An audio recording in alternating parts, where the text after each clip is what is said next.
दोस्तों हमारे चैनल में आपका स्वागत है। दोस्तों हम जानेंगे कि कन्या पूजन क्यों किया जाता है और कैसे किया जाता है। चलिए हम शुरू करते हैं। हिंदू धर्म में जितना महत्व नवरात्रि का माना जाता है उतना ही कन्या पूजन का भी होता है। नवरात्रि की अष्टमी और नवमी तिथि पर हवन के बाद कन्या पूजा की जाती है। इसमें छोटी कन्याओं को माता का स्वरूप मानकर उनकी पूजा की जाती है और दक्षिणा देकर आशीर्वाद लिया जाता है।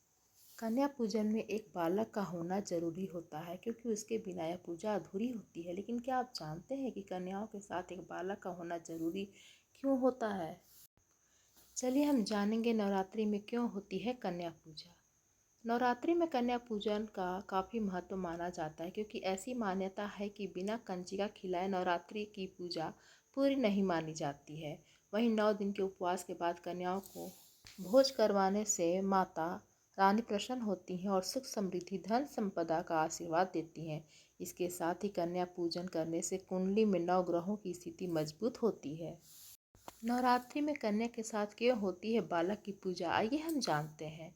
नवरात्रि में जिस तरह से कन्या पूजा के बिना माँ की उपासना पूरी नहीं हो पाती है, ठीक उसी तरह से अगर कन्या पूजन में बालक न हो तो कन्या पूजा अधूरी होती है। क्योंकि नवरात्रि में कन्या पूजन में कन्याओं को 9 देवियों का स्वरूप माना जाता है और बालक को भैरव बाबा और भगवान गणेश का रूप माना जाता है। इन्हें लंगूर या लंगूरिया भी कहा जाता है। कन्या पूजन में बालक की संख्या कितनी होनी चाहिए, आइए हम जानते हैं। नवरात्रि कन्या पूजन में जिस तरह से कन्याओं की संख्या 9 होनी चाहिए, ठीक उसी तरह से बालकों की संख्या 2 होनी चाहिए।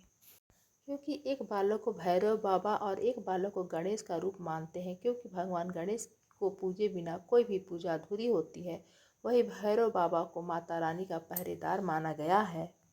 चलिए हम जानते हैं 9 कन्याओं को इन रूप में पूजा जाता है।